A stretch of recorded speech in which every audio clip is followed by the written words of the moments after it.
Nervous system যখন examine করতে হবে তাহলে বুঝতে পারছো নার্ভাস সিস্টেম মানে হচ্ছে তোমাদের অ্যানাটমিতে নিশ্চয়ই হচ্ছে, আর হায়ার সেকেন্ডারি কোর্সও সমস্ত পড়ে এসছে। হ্যাঁ, সেন্ট্রাল নার্ভাস সিস্টেম আর পেরিফেরাল নার্ভাস সিস্টেম। এখন এই সেন্ট্রাল নার্ভাস সিস্টেম থেকেই সমস্ত আমাদের যে হাইয়ার ফাংশনসগুলো হচ্ছে। তাহলে প্রথমে একটা এক্সামিন যখন করতে হবে নার্ভাস সিস্টেমের, তাহলে সেক্ষেত্রে তোমার প্রথমে হিস্ট্রি বা এগুলো যেমন আছে, তা সেক্ষেত্রে প্রথমে হচ্ছে হাইয়ার ফাংশনস। হাইয়ার ফাংশন সম্বন্ধে একটু আধটু জানা থাকা দরকার, হাইয়ার ফাংশনস। তারপরে হচ্ছে এক্সামিনেশন অফ ক্রেনিয়াল নার্ভ, তারপরে হচ্ছে examination of the motor system including reflexes, তারপরে হচ্ছে examination of the sensory system, তারপরে শেষে হচ্ছে autonomic nervous system, examination of the autonomic nervous system.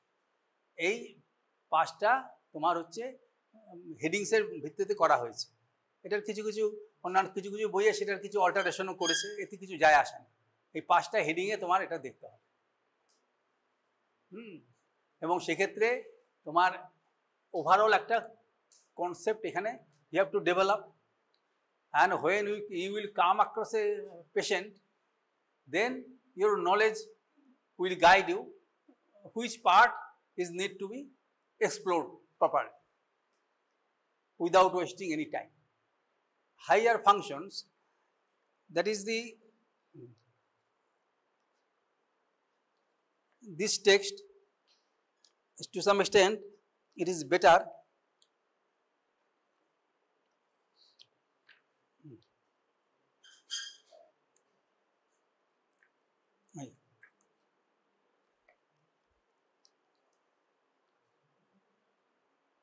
mental state, memory, language and memory on 3 headings. Mental state, higher functions including mental state. Second হচ্ছে যে তোমার হচ্ছে, তারপর হচ্ছে তোমার মেমোরি, ল্যাঙ্গুয়েজ। এইটাই হচ্ছে 3টা গ্রস হেডিংয়ের মধ্যে তোমার ভাগ করা আছে। কিন্তু কোনো কোনো বই সেভাবে করেনি, অন্যভাবে লিখেছে, এতে কিছু যায় আসে না। এটা যার যেমন অ্যাপ্রোচ সেরকম, মূল জিনিসটা তোমার জানতে হবে, এই হচ্ছে ব্যাপার।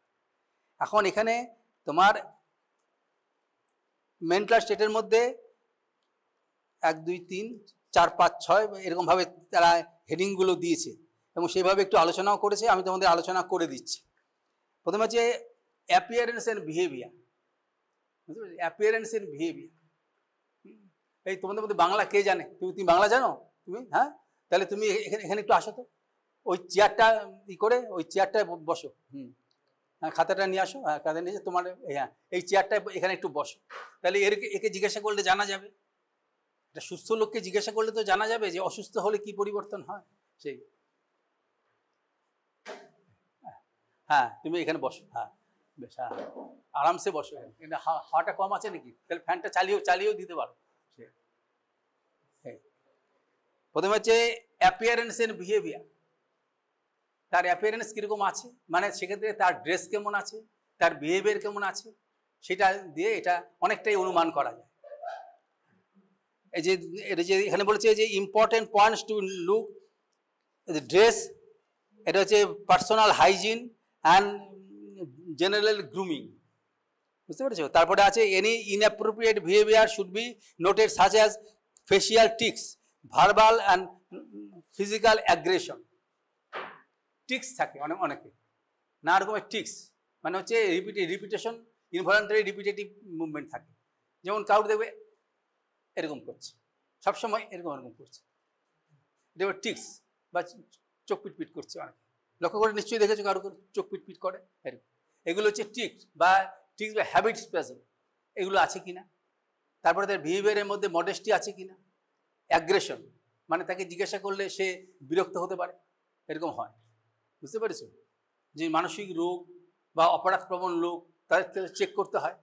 তারা প্রথমে দেখবে তাদের উত্তরের প্যাটার্নটাই আলাদা, অ্যাগ্রেশন আছে কিনা সেগুলো বোঝা যায়। এই যে এখানে দিয়েছি, এই যে ভার্বাল আর ফিজিক্যাল অ্যাগ্রেশনও থাকে, ফিজিক্যাল অ্যাগ্রেশনও থাকে, উঠে যেতে চাইছে এরকম। বুঝতে পেরেছো? সাইকিয়াট্রি ডিপার্টমেন্ট এরকম দেখা যায়, জিজ্ঞাসা করলেই বিরক্ত হয়ে যাচ্ছে, উঠে যেতে চাইছে, এই ধরনের। এটা হচ্ছে অ্যাপিয়ারেন্স অ্যান্ড বিহেভিয়ার। তারপরে হচ্ছে যে ইমোশনাল স্টেট প্রত্যেকটা লোকের একটা মুড আছে, দেখলে বোঝা যায় যে মুডটা শান্ত আছে না তার ক্রোধ আছে না কি আছে, সেটা বোঝা যায়, সেই মুডটা বোঝা যায়।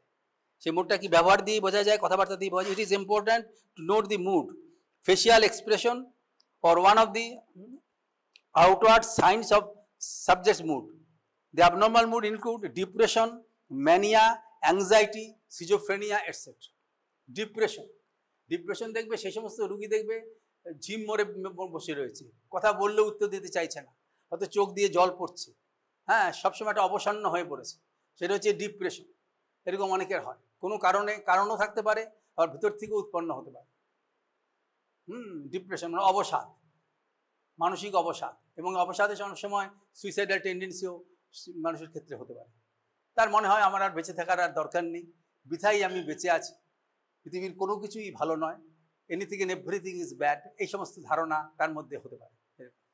ডিপ্রেশনের ক্ষেত্রে দেখো না মাঝে মাঝে সুইসাইড করে, আমাদের এখানেও একটা সুইসাইড হলো, তার অ্যাপারেন্ট সুইসাইডের কোনো কারণ পাওয়া যাচ্ছে না, অথচ তার মনে ইনে শান্তি নেই, বুঝতে পেরেছো? এখানে হলো, এখানে আমাদের এই যে হাউসিংয়ের একজনের সুইসাইড করলো, এখন সেটা আগে থেকে যারা যদি বুঝতে পারে ট্রিটমেন্ট করলে সেটা সারতেও পারে। তারপরে অ্যাংজাইটি, দেখবেন কারোর অ্যাংজাইটি খুব বেশি থাকে, যেমন পরীক্ষার আগে অনেকের অ্যাংজাইটি খুব বেড়ে যায়, হ্যাঁ, জ্বর টর হতে থাকে, শরীর কাঁপতে থাকে, হ্যাঁ, কারো ডায়রিয়া হয়, এবং এমন অবস্থায় কেউ কেউ পরীক্ষাও দিতে পারে না, এমন হয়। এই কলেজের যে পরীক্ষা, হ্যাঁ, সেমিস্টার পরীক্ষা বা ইন্টারন্যাশনাল পরীক্ষা দিতে পারে, অ্যাংজাইটি এত বেড়ে যায়, বুক ধরপড় করে, এই করে, যাদের একটু হাঁপানির ভাব আছে তাদের হাঁপানি বেড়ে যায়, এরকম নানা রকমের অবস্থা সৃষ্টি হয়। হ্যাঁ, অ্যাংজাইটি, এটা যে অ্যাংজাইটি। তারপরে হচ্ছে অ্যাংজাইটি ম্যানিয়া হচ্ছে কি, একটা অতিরিক্ত একটা অনেক সময় থাকে অতিরিক্ত উল্লাস বা অতিরিক্ত অবসাদে ম্যানিক ডিপ্রেসিভ বলে, হ্যাঁ, যেটাতে হয়তো আনন্দের ব্যাপার আছে কিন্তু সে বেশি আনন্দ পাচ্ছে, বুঝতে পেরেছো? ম্যানিয়া, হ্যাঁ। আবার ম্যানিয়ার পরে আসে ডিপ্রেশন, হ্যাঁ, তারপরে ম্যানিক ডিপ্রেসিভ সাইকোসিস, এরকম হয়, বুঝতে পেরেছো? খুব উল্লাস হলো, তারপরে দেখা গেলো যে অবসন্ন হয়ে পড়লো, সেরকম ম্যানিক ডিপ্রেসিভ সাইকোসিস। ডিটেল জানতে গেলে তোমাদের এটা পাস করতে হবে, ফার্স্ট এমবিবিএস পাস করবে, তারপরে গিয়ে ওই লালবাড়িতে যাবে, যেখানে আমার থেকে উন্নততর লোকেরা রয়েছে, তারা তোমাদের আরও উন্নততর জ্ঞান দিতে পারবে, বুঝতে পেরেছো? কাজেই এখন তোমাদের এই সময়টা নষ্ট করো না। হ্যাঁ, এটা হচ্ছে ম্যানিয়া। তারপরে হচ্ছে সিজোফ্রেনিয়া দেখবে অনেক লোক ঘুরে বেড়াচ্ছে। মানসিক রোগ আর সুস্থতার মধ্যে পার্থক্য হচ্ছে amplitude of the wave, amplitude frequency, এটার মধ্যে ওয়েভ, বুঝতে পেরেছো? সব রকম চিন্তাই সব রকম লোকের মধ্যে আসে, কিন্তু কোনো রকম নিউরাল প্রসেসিং বা যে কোনো কারণেই হোক, সেটা কারো ক্ষেত্রে সেটা খুব বেশি হয়ে যায়, বুঝতে পেরেছো? যেমন সেক্ষেত্রে তার যেমন দেখবে অনেক লোক ঘুরে বেড়াচ্ছে, তাকে জিজ্ঞাসা করে তার সদুত্তর পাওয়া যাবে না, কিন্তু তার ওইটাই সে করছে, তার মনে নানা রকমের চিন্তা হচ্ছে, সিজোফ্রেনিয়া। সে নিজের ওয়ার্ল্ডের মধ্যেই আছে, বাইরের জগতের সঙ্গে তার কোনো যোগ নেই, এবং তার নানা রকমের অনুভূতি হচ্ছে, সে মনে করছে যে সমস্ত লোক আমার বিরুদ্ধে ষড়যন্ত্র করছে, রেডিও টিভিতে যে অনুষ্ঠান হচ্ছে সেটাকে আমাকেই উপলক্ষ করা হচ্ছে, হ্যাঁ, এইভাবে নানা রকমভাবে মানে বিকৃত চিন্তায় সে জড়িয়ে পড়ে, এবং এইগুলো যদি ডেভেলপ করে তাহলে পরে তাকে করা খুব কঠিন, সঠিক পথে ফিরিয়ে আনা খুব কঠিন। যেরকম দেখবে যে মাতৃভাষা যদি তুমি একবার শিখে যাও, অত সহজে সেটা ভোলা যায় না, সেটা কারেক্ট ওয়েতে তৈরি হয়েছে, একটা নির্দিষ্ট অ্যাসেন্টে তৈরি হয়েছে। এখন তাকে যদি বলা যায় এই ভাষাটা তোমাকে ভুলিয়ে দেবো, তোমাকে অন্য ভাষা নিতে হবে, এটা বল প্রয়োগ হওয়া খুব কঠিন, বুঝতে? এই জন্য একটা ভাষা চাপিয়ে দেওয়া খুব কঠিন। দু একটা জায়গায় অ্যাটেম্প্ট হয়েছে কিন্তু সাকসেস হয়নি, বুঝতে পেরেছো? ভাষার জন্য দেখো না, ভাষা আন্দোলন করতে গিয়ে কেউ নিহত হয়, হ্যাঁ, সেরকম, হ্যাঁ, এই সমস্ত। তার কারণ কি, সেটা নিউরাল সার্কিটটা যে ডেভেলপ করে গেছে সেটা খুব করা মুশকিল। এটা হচ্ছে তোমার রেলওয়ে নেটওয়ার্কের মতো। আমাদের যে ব্রেনের যে সেলগুলো রয়েছে, নার্ভ সেলের বৈশিষ্ট্য হচ্ছে তার প্রসেস, লং প্রসেস, একটা থেকে একটা সে খবর দিচ্ছে, ইলেকট্রিক্যাল অ্যাক্টিভিটি তার হচ্ছে কাজেই দেখবে যে এই জন্য যে সমস্ত এই জন্য রেলওয়ে যখন সার্কিটটা তৈরি হয়ে গেছে, সেই জন্য একটা জংশনে যদি কিছু একটা ডিফেক্ট হয়, সেটা রিপেয়ার হতে অনেক সময় নেয়, কারণ নতুন করে আবার কানেকশন করতে হয়, করতে অনেক সময়। এই কারণেই একবার নিউরাল সার্কিট যদি ডিরেঞ্জড হয়ে যায় তাহলে পরে তাকে আবার সঠিক পথে নিয়ে আসা খুবই কঠিন। এই জন্য মানসিক রোগের চিকিৎসাও খুবই কঠিন। কিন্তু এখনও অনেক জ্ঞান বাড়ার ফলে কিছু কিছু উন্নতি হয়েছে, কিন্তু এখনও সেরকম স্যাটিসফ্যাক্টরি হয়নি। বুঝতে পেরেছো?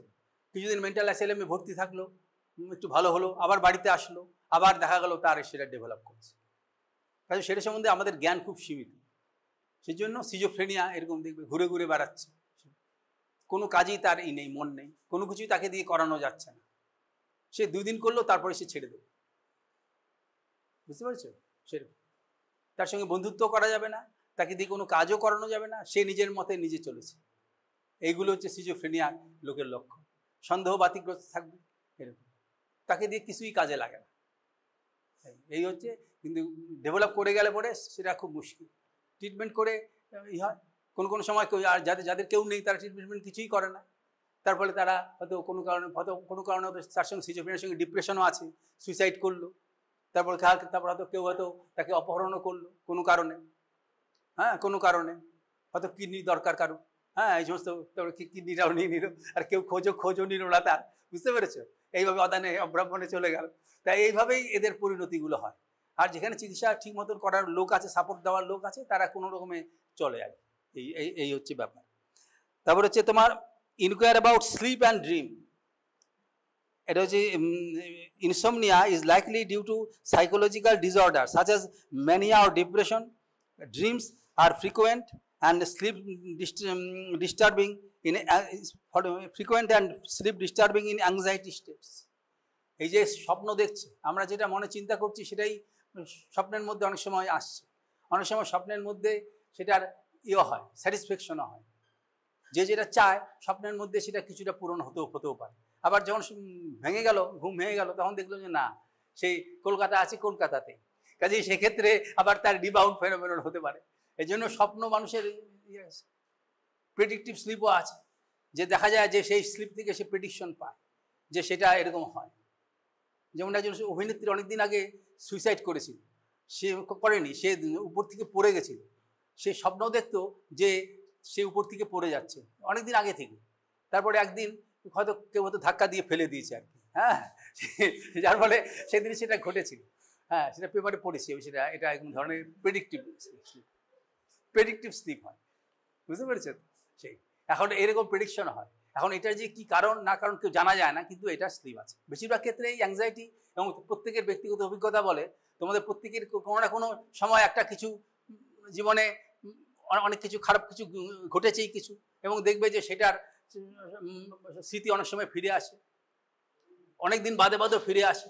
একটা জটিল পরীক্ষায় পাশ করেছো খুব কষ্ট করে, দেখবে কিছুদিন পরে স্বপ্ন দেখলে এই পরীক্ষার জন্য তৈরি হচ্ছি, তোমার সেই অ্যাংজাইটিটা রয়ে গেছে।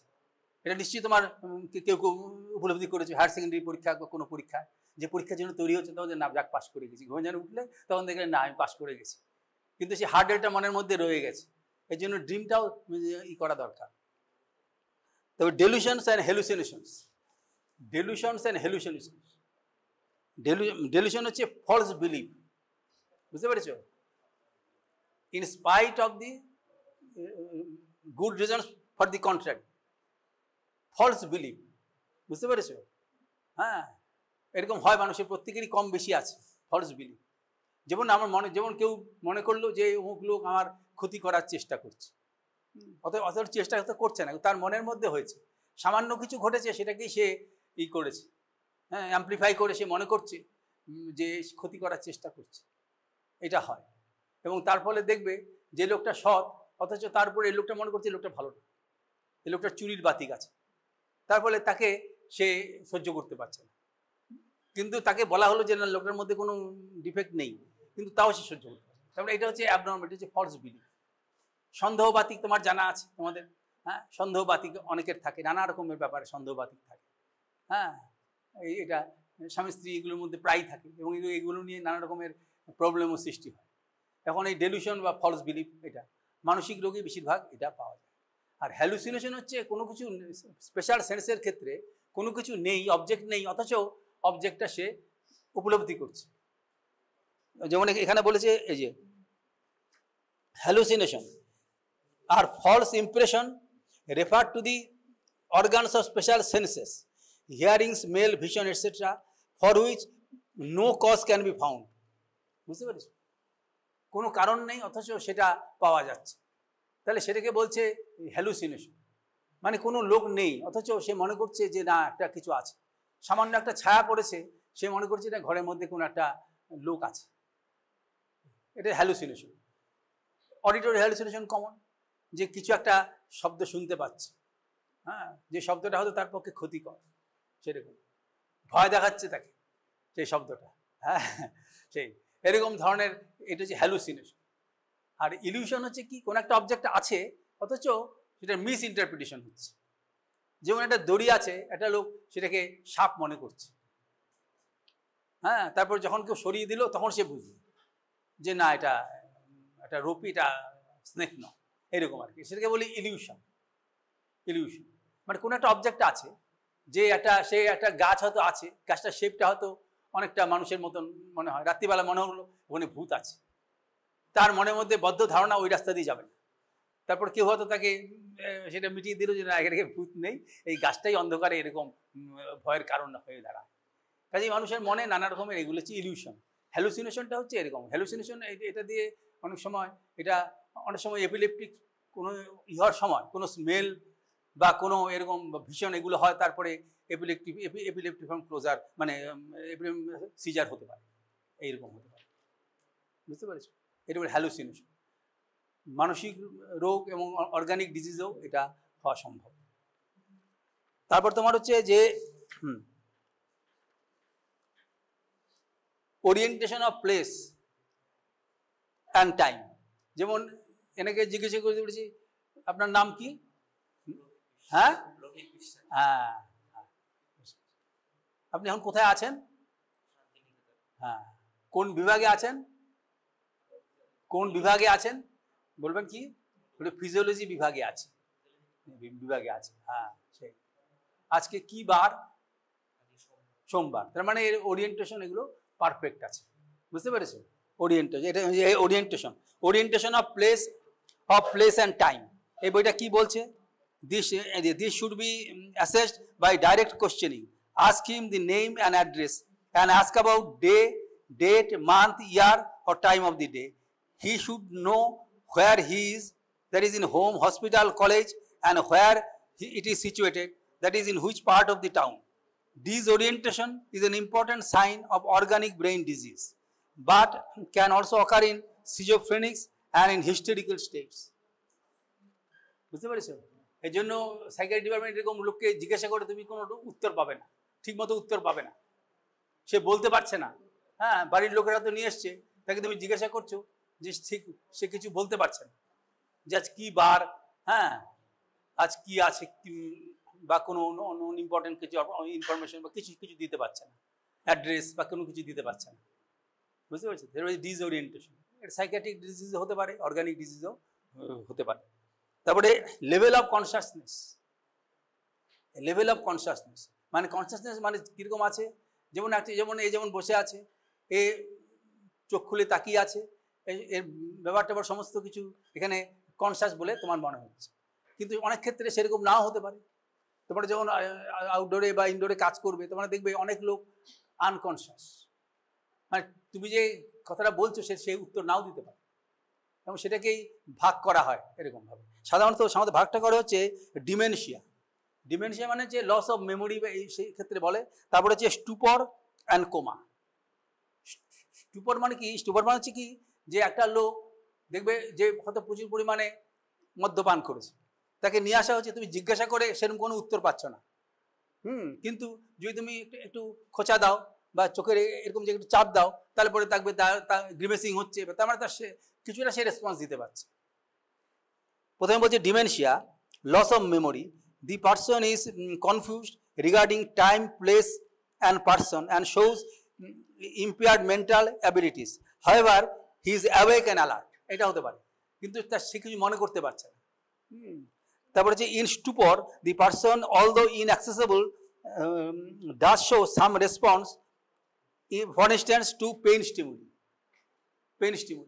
এখানে এই ধরনের কেস প্রচুর পাবে, প্রচুর পরিমাণে মদ্যপান করেছে, করার পরে তারপর তার জ্ঞান নেই, অজ্ঞান হয়ে গেছে, নিয়ে আসছে তারপর নিয়ে আসার পর তুমি দেখলে যে কথা বলে কিছু উত্তর পাওয়া যাচ্ছে না। তুমি হয়তো বলছো এই তোমার নাম কি, করছি, কিছু উত্তর পাচ্ছ না। তারপরে তো তুমি দেখলে একটুখানি চাপ দিলে ব্যথাটা সেটা তখন হচ্ছে গ্রিমেসিং হচ্ছে, তাহলে তুমি বুঝতে পারবে যে সে এইটা আছে, তার একদম। আর কোমা মানে যে কোনো রেসপন্সই দেবে না। কোমা হচ্ছে যে it is a state in which the person makes no psychological meaningful response to external stimuli or to inner need. কোমাতে চলে যায় না, হেড ইঞ্জুরি হলে অনেকে কোমাতে চলে যায়, তারপর কিছুদিন বেঁচে থাকে, একটা ভেজিটেটিভ স্টেট। সে কোনো ইনার নিডও তার কিছু নেই, বাইরে থেকে করলে হয়তো খুব চাপ দিলে হয়তো সামান্য একটুখানি কিছু রেসপন্স হলো, প্রায় কোনো মানে ইউজফুল রেসপন্স, এবং সেভাবে বেঁচে থাকে। তখন তাকে ভেন্টিলেশনে রেখে দেয়। দেখো না, অনেক রাজনৈতিক নেতা এরকম ভেন্টিলেশনে কিছুদিন পড়ে থাকে, তারপরে কোনো অশুভ মুহূর্তে অপূরণীয় ক্ষতি করে সে বিদায় নেয়। আর নানা রকম টিভিতে নানা রকমের মানে শুট টুট দিয়ে সেটা সবাইকে জানায় যে তোমার একটা ক্ষতি হয়েছে। তা সেই এখন এটা হচ্ছে কোমা। তেমন হচ্ছে এখানে ডিমেনশিয়া, স্টুপর অ্যান্ড কোমা, এইগুলো দিয়ে তিনটা ভাগ করেছে। আবার এই বইটাতে অতটা ভাগ করেনি। ইন্টেলিজেন্স হচ্ছে তোমার সেক্ষেত্রে সাধারণভাবে বোঝার ক্ষমতা, সেটা হিস্ট্রি নেওয়ার সময় তুমি কিছুটা বুঝতে পারবে। তা তো এখানে লিখেছে an approximate assessment of intelligence can be obtain from the educational and occupational history or from assessment is general knowledge. যেমন একে আমি যদি জিজ্ঞাসা করি তোমার মাধ্যমিক পাস করেছো, হ্যাঁ, তারপরে তুমি কোথায় ভর্তি হয়েছো, মেডিকেল কলেজে, তার মানে বোঝা গেল যে তিনটা জটিল স্তর পার হয়ে এসছে। হ্যাঁ, এর যদি বুদ্ধিবৃত্তির অভাব থাকতো তাহলে পরে এর করতে পারতো না, এবং সেই যে যথাযথ উত্তর দিতে পারলো, এটা দিয়ে বোঝা যাচ্ছে যে সেটার কোনো লস হয়নি, ইন্টেলিজেন্স এর নর্মালি রয়েছে। এরকম এটা এই যে alternatively this can be tested more formally. See whether the person is able to solve simple arithmetic problems, especially related to daily activities. As for example, shopping, ask him to subtract 5 from 13. এরকম একটা সংখ্যা থেকে একটা যোগ বিয়োগ এগুলি করলে পরে সেটা বুঝতে পারবে। হ্যাঁ, এই হচ্ছে তোমার সামান্য। আরও যেমন সবই পারবে। তুমি যদি ভাবো যে আরও জটিল জায়গায় যাবে, তোমার দরকার পড়ে না চিকিৎসা করতে, এখানে দরকার নেই। এখানে যেমন দিয়েছে 13 - 5 = কত হবে? হ্যাঁ, না 13 - 5 কত হবে? হ্যাঁ, 13 - 5 হচ্ছে 8 হবে। হ্যাঁ, এই 7-8 কিছু যায় আসে না, এটাতে কিছু যায় আসে না, সে ওভারঅল তার ঠিক আছে। যেমন 5 × 13 কত হবে? 5 × 13 5কে 5 দিয়ে গুণ করলে কত? 65। কাজে এগুলো কিছুই না। হ্যাঁ, তুমি এটাতে বুঝতে পারবে যে তার ইন্টেলিজেন্স পারফেক্ট আছে। হ্যাঁ, তারপরে হচ্ছে তোমার ওই যে test is in which the person is asked what would do. আরটা কি আছে যে তার অ্যাবস্ট্রাকশনাল আইডিয়াটা ঠিকমতো আছে কিনা। যেমন এখানে দেওয়া আছে test in which the person is asked what would do if see a house on fire, ask him to copy a complex figure such as a house. যেমন এখানে যদি বলা যায় যে হঠাৎ যদি এখানে আগুন লাগে তাহলে তুমি কি করবে, তাহলে তুমি নিশ্চয়ই তুমি একটা উত্তর দাও। হ্যাঁ, তুমি হ্যাঁ ফায়ার ব্রিগেড খবর দেবে, যদি সেটাও না হয় লোকাল লেভেলে তুমি খবর দেবে, সঙ্গে সঙ্গে বলবে লিফটটা বন্ধ করো। হ্যাঁ, এইভাবে তুমি সব একটা মানে অ্যাপ্রোপ্রিয়েট তুমি স্টেপ নিতে পারো। কাজেই এই যে এটা হচ্ছে তার মানে এটা বোঝা যায় যে তার অ্যাবস্ট্রাকশনাল আইডিয়াটা ঠিক আছে কিনা, কোনটা কি করা উচিত সেটা সম্বন্ধে বিচার বিবেচনা আছে কিনা। তারপরে যে মেমোরির মধ্যে শর্ট টার্ম মেমোরি আর তোমার হচ্ছে আর হচ্ছে লং টার্ম মেমোরি বা রিমোট মেমোরি। আর একটা হচ্ছে রিসেন্ট আর শর্ট টার্ম মেমোরি, আর হচ্ছে রিমোট বা long term memory. Long term memory lost অত সহজে হয় না, খুব বেশি ডিজিজ না হলে পরে এটা হওয়া সম্ভব না, কারণ ক্রনিক সার্কিটটি সেখানে ডেভেলপ করছে নিউরনের। কিন্তু রিসেন্ট মেমোরিটা কোনো একটা শকে বা কিছুতে চলে যেতে পারে, বুঝতে পেরেছো? রিসেন্ট মেমোরি সেটা কি জিজ্ঞাসা করবে যে যেমন আজকে কয়েক মিনিট, ঘন্টা, দিন, মানে অল্প সময়ের মধ্যে তার সেই ঘটনাটা আছে কিনা। তোমাদের এই যে অনুষ্ঠানটা হলো এটা ক তারিখ থেকে ক তারিখে হয়েছিল? হ্যাঁ, এই যে সেখানে একটা দিন বাদ দিলেও বা কোনো কিছু দিলেও কিছু যায় আসে না, ও ঠিকই বলেছে মার্চ। তার মানে কি রিসেন্ট মেমোরিটা ও ঠিক রয়েছে। আর রিমোট মেমোরি জিজ্ঞাসা করতে হলে পরে তাকে জিজ্ঞাসা করতে হবে তার অনেক আগেকার দিনের কথা। হ্যাঁ, সেই তুমি কোন স্কুলে পড়তে, হ্যাঁ সেই, তার মানে এর মনে আছে। এইভাবে তোমার চেক করে দেখতে হবে তার রিমোট মেমোরি আছে কিনা। আর অনেক সময় দেখা যায় যে হেড ইঞ্জুরি বা এগুলো কিছু হলে, অথবা তোমার ইলেকট্রোকনভালসিভ থেরাপি যে নানা রকম ডিপ্রেশনের রুগীদের দেওয়া হতো আগে, এখন খুব বেশি দেওয়া হয় না। দিলে পরে দেখা যাচ্ছে যেই সময় এপিসোডটা হলো তার থেকে কয়েক ঘন্টা বা এবং কোনো কয়েক দিনও হতে পারে ওই মেমোরিটা লস্ট হলো, রেট্রোগ্রেড অ্যামনেশিয়া। কিন্তু তার আগেরটাও মনে আছে, তারপর ডিমোটটাও আছে, এটাকে বলে রেট্রোগ্রেড অ্যামনেশিয়া। হ্যাঁ, এখানে এই টার্মটা এখানে দেওয়া আছে, এটা এখানে দেয়নি, এটা ইচ্ছা করে দেয়নি, যেটা মূল টেক্সটে লেখা আছে। There is frequently loss of memory for the events immediately before brain concussion or electroshock therapy. This phenomenon is referred to as retrograde amnesia, which persists from few hours to even a year. However, remote memory is not affected. Concussion means transient loss of consciousness resulting from head injury. এটা সুস্থ লোকের অনেকেরই এই অভিজ্ঞতা হয়ে থাকে। কোনো একটা আঘাত পেলেও হয়তো একটু মতো অজ্ঞানের মতো হয়ে গেল, হয়তো কয়েক সেকেন্ড বা মিনিটের মধ্যেই আবার সেটা ফিরে আসে এবং এখানে কোনো রকম মেমোরি লস হয় না। কিন্তু কোনো দেখা যাচ্ছে রেট্রোগ্রেড অ্যামনেশিয়া হয়, এবং সেটা পরে হয়তো রিকভার করে, অনেক সময় হয়তো নাও করতে পারে। রেট্রোগ্রেড অ্যামনেশিয়া, এটা হচ্ছে মেমোরি। তারপরে এটা হচ্ছে যে তোমার যে মেমোরি। তারপর ল্যাঙ্গুয়েজ অর স্পিচ। এই যে ল্যাঙ্গুয়েজ, আমাদের যে সেরিব্রাল হেমিস্ফিয়ার দুটো রয়েছে ফাংশনালি, হ্যাঁ, এদের মধ্যে কিছুটা পার্থক্য রয়েছে, বুঝতে পেরেছো? পার্থক্য রয়েছে ফাংশনে, মানে দুটোরই প্রয়োজন আছে, কিন্তু একটা পূরক গোছের, এরকম কমপ্লিমেন্টারি। ক্যাটেগরিক্যাল হেমিস্ফিয়ার আর রিপ্রেজেন্টেশনাল হেমিস্ফিয়ার। সাধারণত রাইট সাইডের পার্সনরা এটা হচ্ছে ক্যাটেগরিক্যাল হেমিস্ফিয়ার। যেমন আমি ধরো এটা ওর ডান হাত দিয়ে এটা ধরেছে, তার মানে এতে বোঝা গেল ও রাইট হ্যান্ডেড পার্সন, বুঝতে পেরেছো? যদি লেফট হ্যান্ডেও তাহলে বা হাতটা এগিয়ে দিত। তার মানে ক্যাটেগরিক্যাল হেমিস্ফিয়ার হচ্ছে যেখান থেকে তোমার সেক্ষেত্রে মূল যে আমাদের যে ক্যাটেগরাইজেশন, সিম্বলাইজেশন এবং আমাদের স্পিচ, সেটা যেখান থেকে কন্ট্রোল হয়। এটা হচ্ছে লেফট সাইড, রাইট সাইডের পার্সনের ক্ষেত্রে লেফট সাইড দিয়ে সেটা হয়, লেফট সাইডের হেমিস্ফিয়ার থেকে সেটা হয়। তার মানে যে রাইট সাইডটা যে ফাংশন করছে না তা না, করছে, তার অন্যান্য ফাংশনের ক্ষেত্রে সেখানে করছে। রিকগনিশন অফ ফেস খুব দরকার। তাহলে তোমার শত্রু মিত্র চিনবে কি করে, বুঝতে পারছো? কোনো একটা বস্তুকে তুমি দেখে চিনবে কি করে যে এটা কি রিমোট না কি, এগুলো তুমি তো মাউস না, তুমি কিছু তো বুঝতে পারবে। কোনোটা, তার মানে তার সেই ভিউটা দেখে রিপ্রেজেন্টেশন হেমিস্ফিয়ার। তারপর তোমার হচ্ছে যেমন মিউজিক্যাল থিম বা অন্যান্য, সেগুলো রিপ্রেজেন্টেশন হেমিস্ফিয়ার থেকে আসে, এবং দুটো সাইডের কম্বাইন্ড এফেক্টেই সব জিনিসটা আমাদের ক্লিয়ার হয়। কিন্তু ক্যাটেগরাইজেশন বা সিম্বলাইজেশন বা স্পিচের জন্য লেফটটাই ডমিনেন্ট হেমিস্ফিয়ার বলে, বুঝতে পেরেছো? আমাদের এখানে এই যে বইটাতে লেখা আছে, এখান থেকে যা লেখা আছে সব জ্ঞানঙ্গের বই থেকেই এগুলো করা হয়েছে। এইগুলো এখানে লেখা হয়েছে। যাই হোক, তা এখন এই যে ল্যাঙ্গুয়েজ আর স্পিচের যে ডিসঅর্ডারটা হয়, তার মধ্যে এমন হতে পারে যে সেক্ষেত্রে তার আদারওয়াইজ কোনো ডিসএবিলিটি নেই, সে তার ভিশন ঠিক আছে, হিয়ারিংও ঠিক আছে, অথচ দেখা যাচ্ছে যে সে অনেক সময় সে বুঝতেও পারছে না, বা কোনো ক্ষেত্রে বুঝতে পারলেও সে সেটা এক্সপ্রেস করতে পারছে না, প্রকাশ করতে পারছে না। তাহলে এই ল্যাঙ্গুয়েজ ডিসঅর্ডার থাকতে পারে, মানে অ্যাফাসিয়া বলে, বুঝতে পেরেছো?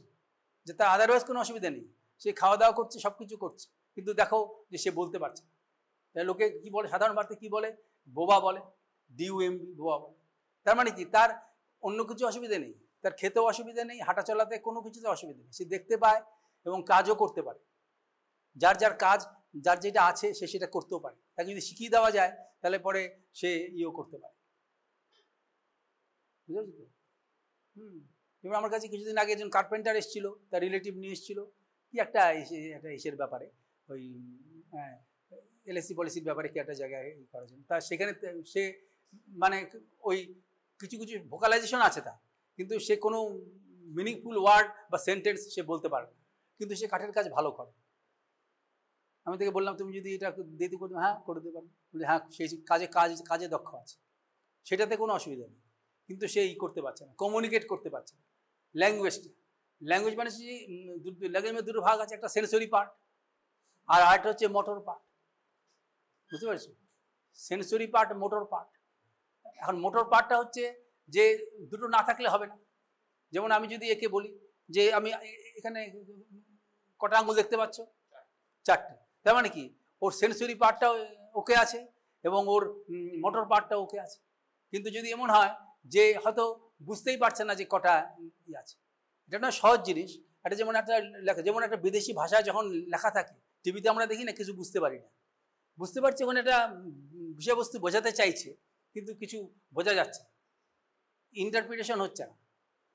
ইন্টারপ্রিটেশন হলেও সেটার মানে হচ্ছে না, নলেজে আসছে না, কগনিশনে আসছে না, জ্ঞানে আসছে না। তাহলে এখন এই ধরনের যে ক্ষেত্রগুলোকে সেটা অ্যাফাসিয়া বলে। এখন অ্যাফাসিয়াটা এরা যেভাবে ভাগ করেছে আমাদের জ্ঞানঙ্গের টেক্সট বুকে সেভাবেই এরা ভাগ করেছে। তাহলে আমি এই জায়গাটা ল্যাঙ্গুয়েজ স্পিচের কিছুটা অংশ তোমাদের পড়ে শুনিয়ে দিই, এবং সেটা তোমাদের কাজে লাগবে। এটা হচ্ছে এই একে জৈনের বইটা দেবেন আছে, এটা জ্ঞানঙ্গ এটা দেওয়া আছে, বা এর যে টেক্সট বইটা আছে সেইটাতে এই পার্টগুলো দেওয়া আছে। এখানে লেখা আছে যে এটা আলোচনা এখানে করলাম না প্র্যাকটিক্যালে, কিন্তু টেক্সট থেকে দেখে নেবে। কিন্তু আমি এটা তোমাদের পড়ে শুনিয়ে দিই যখন এসছো। এই যার শোনার ইচ্ছা নেই সে চলে যাও, বুঝতে পারছো? এখানে বসে কেউ কেউ অবান্তর শব্দ করছে, বুঝতে পেরেছো? যার ভালো লাগছে না ওই দরজা খোলা আছে, বাইরে উন্মুক্ত প্রকৃতিতে চলে যাও। হ্যাঁ, এখানে থাকলে মনোযোগ দিয়ে শুনবে, কাউকে টিস করা অসম্মান করার চেষ্টা করবে না, বুঝতে পেরেছো? প্রত্যেকেরই 1400 গ্রাম ব্রেন আছে, এটা গণতান্ত্রিক প্রক্রিয়া, সে তুমি বাইরে চলে যাও। হ্যাঁ, সেখানে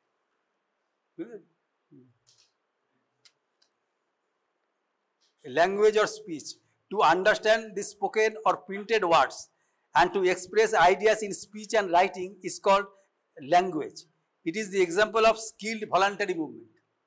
It is an example of skilled voluntary movement. যেমন মনে করেন আমি দূর থেকে চোখ বুঝিয়ে আমি এখানে লাগাতে পারছি তো, তাহলে এটা হচ্ছে স্কিল ভলান্টারি মুভমেন্ট।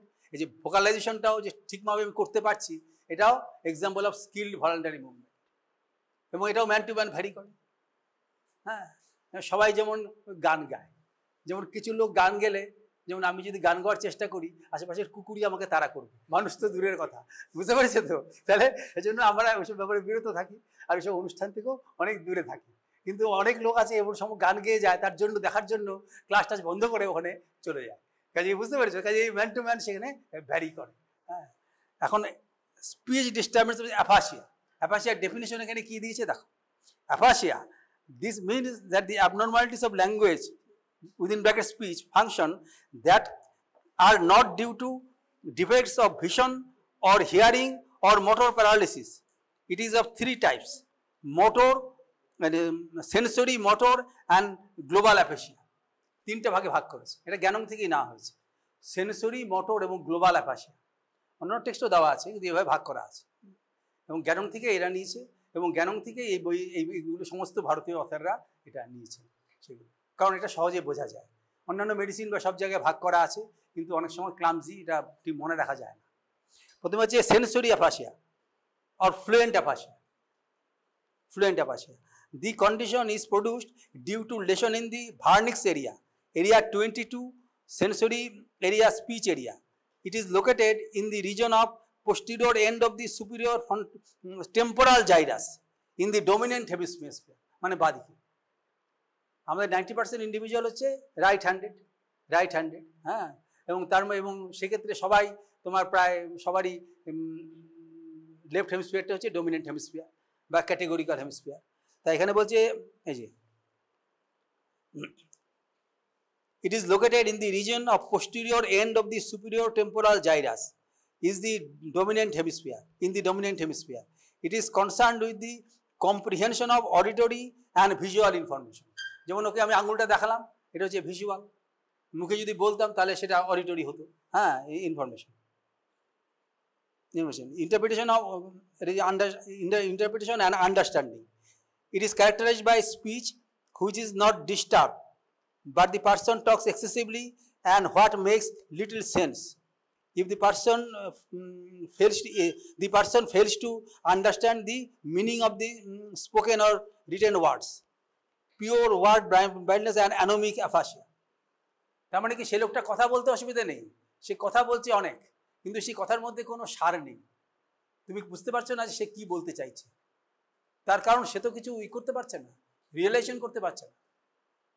যেমন এটা আমি 4টা আঙুল দেখালাম, কিন্তু আমি যদি একটা লিপি দেখাতাম তার ল্যাঙ্গুয়েজেই, সে ওইটা পড়েছে, এটা ইন্টারপ্রেট করছে যে এটা এই ভাষাতে লেখা আছে বা এই বর্ণতে লেখা আছে। হ্যাঁ, কিন্তু সে সেটার যে অর্থটা, মর্মার্থটা সে নিতে পারছে না। তবে দুটোর মধ্যে আসে ইন্টারপ্রিটেশন এবং আন্ডারস্ট্যান্ডিং। হ্যাঁ, যেটা হচ্ছে কম্প্রিহেনশন হচ্ছে না। এবং তার ফলে কি, তুমি জিজ্ঞাসা করলে সে বলছে উল্টাপাল্টা বলছে, যার সঙ্গে কোনো বাস্তবের কোনো যোগ নেই। এরকম পাবে তুমি, এরকম কেস তুমি পাবে। ওইসব লেসন যদি হয়, বিশেষ করে সেরিব্রাসকুলার অ্যাক্সিডেন্টের পরে দেখবে অনেক লোক অনেক কথা বলছে, সেই কথার কোনো নেই। লোকেরা বলছে তুই চুপ কর, তুই যে কী বলছিস তুই নিজেই জানিস না, সেরকম। হ্যাঁ, এই অবস্থাটা দাঁড়াবে। এটা হচ্ছে সেন্সরি অ্যাফাসিয়া বা ফ্লুয়েন্ট অ্যাফাসিয়া। আর অ্যানোমিক মানে হচ্ছে কি, যে দেখেও সে করতে পারছে না, সেটা ঠিক বুঝতে পারছে না এটার কি কাজ না কাজ সেই। তারপর হচ্ছে তোমার মোটর অ্যাফাসিয়া বা নন ফ্লুয়েন্ট অ্যাফাসিয়া। এটা হচ্ছে সেটা কোথায় হচ্ছে, it is due to lesion in the Broca's area 44, motor speech center. It is located in the inferior frontal gyrus or in the dominant hemisphere. মানে মোটর কর্টেক্স, লেফট সাইডের motor কর্টেক্সের foot এন্ডের সামনে এরিয়াটা থাকে, দেখবে 22, এরিয়া 22। অ্যানাটমি বইয়ে বা এগুলো সব ফিজিওলজি বইয়ে ছবি দেওয়া আছে। এবং তার সঙ্গে যোগাযোগ আছে ভার্নিক্স এরিয়া, তার সঙ্গে কমিউনিকেশন আছে। এই ভার্নিক্স এরিয়া, এটা হচ্ছে Broca's area, dominant hemisphere. It processes the information received from the vernix area into a detailed and coordinated pattern for vocalization. The pattern also projected to the motor cortex, which initiates the appropriate movements of the lips, tongue and larynx to produce speech. It is characterized by loss of articulated speech or inability to write or both. এবং সেক্ষেত্রে এটা নন fluent, শব্দ খুবই কম উচ্চারণ করে এরা। হ্যাঁ, non fluent. Words are hard to come by, এই বইতে এটাতে লেখা আছে। এবং যে the person is dumb and the speech is slow and words are hard to come by, 2 to 3 words. Thus the person frequently uses automatic words such as days of week. মানে তার কোনো একটা অ্যাক্সিডেন্ট, সেরিব্রাসকুলার অ্যাক্সিডেন্ট হওয়ার পরে বা ট্রমার সময় যেই সাউন্ডটা সে শুনেছিল সেটিকে শুধু মনে আছে, একটা দুটো ওয়ার্ডই সে তার ভাবটা বোঝাবার চেষ্টা করছে। এবং সে কথা খুব বললেও খুব আস্তে আস্তে বলছে এবং অস্পষ্ট। যেমন তোমাকে যদি একে যদি বলা যায়, এই ছবিটা দেখে তোমার কিসের ছবি মনে হচ্ছে? কিসের ছবি মনে হচ্ছে? হ্যাঁ, মাসেল। কোন মাসেলের এটা? Cardiac muscle. হ্যাঁ, কার্ডিয়াক মাসেল থেকে তোমার এই ছবিটা দেখে তুমি আমাকে কি বলতে চাও? তুমি যদি বলো, আমাকে একটা দুটো সেন্টেন্স বলো, এটাতে কি দেখাতে চেয়েছে? হ্যাঁ হ্যাঁ হ্যাঁ, internal structure of the muscle. হ্যাঁ, এটা হিস্টোলজিটা দেখাতে চেয়েছে, সেটাতে স্ট্রাকচারটা। কাজে একটা নর্মাল লোক সে এরকম উত্তর দেবে। আর যে ব্রোকাস এরিয়া যার ড্যামেজ হয়েছে, হয়তো সে হয়তো আদারওয়াইজ শিক্ষিত ছিল, কোনো তার একটা সেরিব্রাসকুলার অ্যাক্সিডেন্ট হয়ে এরকম ডমিনেন্ট হেমিস্ফিয়ারের এরকম লিশন হয়েছে এরিয়া 22, তাহলে সে এটা ঠিকমতো বোঝাতে পারবে না। সে হয়তো বুঝতে পেরেছে, হ্যাঁ, কিন্তু সেটা বোঝাতে পারবে না, হয়তো বুঝতে পেরেছে কিন্তু সেটা বোঝাতে পারবে না। তারপরে মোটর ওয়ার্কটা হয়তো করতে পারবে কোনো রকম, কিন্তু সে বলতে পারবে না। তার মানে সে এই ছবিটা দেখেছে, এর যে মেমোরি আছে, এই বই খুলেছিল, কার্ডিয়াক মাসেলের বা স্কেলেটাল মাসেলের ছবি দেখে এটা কম্পেয়ার করে ও বুঝতে পেরেছে অন্যান্য টিস্যু নয়, শুধুমাত্র বাসেরই এরকম পাওয়া যায়। তারপরে দেখেছে কার্ডিয়াক মাসেল রয়েছে, তারপরে দেখেছি এটা ব্রাঞ্চ করছে, হ্যাঁ ব্রাঞ্চ করছে, ব্রাঞ্চিংটা স্কেলেটাল মাসেলে হবে না, হ্যাঁ তারপরে দেখে এই জন্য যথাযথ বলেছে। তার মানে এই ইন্টারপ্রিটেশনটা হলে তবে তো একটা লোক বলতে পারবে যে এটা কার্ডিয়াক মাসেল। আর যার ওই জায়গাটায় ডিফেক্ট হচ্ছে সে তো এটার অ্যানালিসিসই করতে পারছে না, তাহলে সে কি করে বলবে? ব্রোকাস এরিয়া মানে হলে পরে সাধারণত ডাম্প বলা হয়, মানে এরা খুব কম কথা বলে এবং খুব বললে পরে হয়তো একটা দুটো ওয়ার্ড দিয়ে বোঝাবার চেষ্টা করে, কিন্তু কম্প্রিহেনশনটা হয়তো নিজে বুঝতে পারছে ভিতরে ভিতরে, কিন্তু বোঝাতে পারছে না। সেই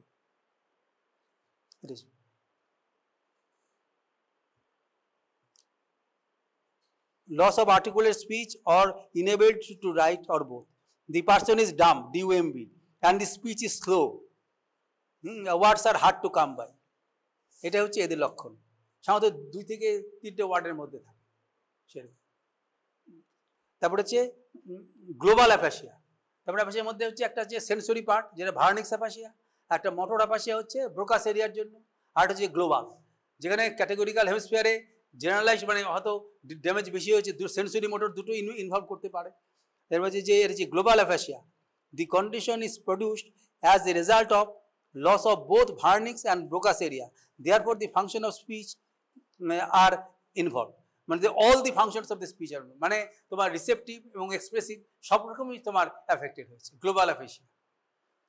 যদি সিরিয়াস ধরনের হয়, এরকম ধরনের তো সেরিব্রাল হেমারেজ হয়েছে, সেই লোকটা হয়তো সুস্থ হয়ে গেছে, তাহলে লেফট সাইডে যদি হয় তাহলে সে রাইট সাইডের তার প্যারালিসিস হওয়ার সম্ভাবনা, সেও তো প্যারালিসিস সেরে গেছে, তার তো আদারওয়াইজ সে রিকভার করেছে, কিন্তু সেক্ষেত্রে তার হতে পারে সে কথা বলার ক্ষমতা, তার মানে ল্যাঙ্গুয়েজ ফাংশনটা তার খুবই কমে যাচ্ছে, তাকে ছবি দেখালে সে বুঝতে পারছে না। তারপরে হচ্ছে ডিজার্থিয়া। ডিজার্থিয়াটাও এর মধ্যে পড়ছে, ল্যাঙ্গুয়েজের মধ্যে। ডিজার্থিয়াটা মানে হচ্ছে যে সেখানে তোমার উচ্চারণ ঘটিত সমস্যা, মূলত সেখানে রিয়েলাইজেশনটা বা তোমার আন্ডারস্ট্যান্ডিংটা হচ্ছে, কিন্তু এই মাসেলের ভেতরে যে কানেকশন বা এগুলো নিউরাল কানেকশন বা অন্য কোনো ডিফেক্টের জন্য সেটা এক্সপ্রেস করতে পারছে না, সেটা বলছে ডিজার্থিয়া। এটা যে ইন দিস কন্ডিশন, দেখো এরা কি ডেফিনেশনটা দিয়েছে, dysarthria, in this condition there is difficulty in spoken speech, that is imperfect vocalisation, since muscle for expressing the speech cannot be used effectively. The main defect is in the motor areas, area 4, 6, 8, Brodmann's area and their connections. এটা types of ডিজার্থিয়া হচ্ছে stammering, তোতলামি, এটা তোমাদের common জিনিস, এটা দেখেছো এবং অনেকেরই কম বেশি এটা থাকে। It is the developmental disorder more commonly in boys than girls. It is only very rarely due to organic brain disease. যাদের স্ট্যামারিং থাকে দেখবে অনেকে বয়স হলে পরে সেটা অনেক কমে যায় বা তার কাজ চালাতে কোনো অসুবিধা হচ্ছে না। হ্যাঁ, আর এটা হচ্ছে ল্যালিং বা বেবি স্পিচ। এটাতে কি বলছে, in this condition all the difficult consonants are dropped, the person speaks like a baby, LALLING. Lalling in adults is usually due to result of congenital or infantile deafness. Speech is usually louder than normal. সে কথা বলছে, জোরেই কথা বলছে, কিন্তু কনসোনেন্টগুলো না থাকাতে তাহলে সেটা এর অসুবিধাজনক হয়ে যাচ্ছে। আরও কতগুলো ডিজার্থিয়া বা এই ধরনের জিনিসগুলো, আরও কতগুলো সেরিব্রাল লিশন বা এগুলো হতে পারে স্পিচ। যেমন সেরিব্রাল ডিসঅর্ডার হলে পরে বলে কি স্ক্যানিং স্পিচ, যেমন এই যে মুভমেন্টটা করছি, এই যে মুভমেন্টটা আমি চোখ বুঝে করতে পারছি, এটা করতে পারবো না যদি আমার সেরিব্রাল লিশন থাকে। বায়োলেটারাল সেরিব্রাল লিশন থাকলে এটা হবে না, তখন এখানে চলে যাবে, না এদিকে চলে যাবে, আর এখানে কিছুতেই আসতে চাইবে না, এভাবে ট্রেমর তৈরি হচ্ছে। সেরকম স্পিচের ক্ষেত্রেও যদি হয় তাহলে এরকমভাবে, এবং সেক্ষেত্রে যেমন আমি এরকমভাবে যেমন একাধিক জয়েন্ট যখন মুভমেন্ট হচ্ছে তাহলে সেটা সহজে করতে পারছি। সেরিব্রাল লিশন থাকলে হবে কি, সাধারণত সেম সাইডের লিশন থাকলে পরে সে সেটাকে ভেঙে ভেঙে করবে, মানে একবারে করতে পারবে না। সেটা স্পিচের ক্ষেত্রে হচ্ছে না, স্ক্যানিং স্পিচ। যেমন আর্টিলারি, আমরা বলতে পারছি একবারে আর্টিলারি, সে ভাগ ভাগ করে বলবে আর্টিলারি, এরকম ভাগ ভাগ করে বলবে, স্ক্যানিং স্পিচ। হ্যাঁ, অথবা বেজাল গ্যাংলিয়া বা অন্য জায়গায় লিশন থাকলে পরে অনেক সময় হয় কি যে তার সেখানে মানে ওটা এমনভাবে বলবে যে খুব সংক্ষিপ্ত স্প্যাস্টিক স্পিচ বলে, সেক্ষেত্রে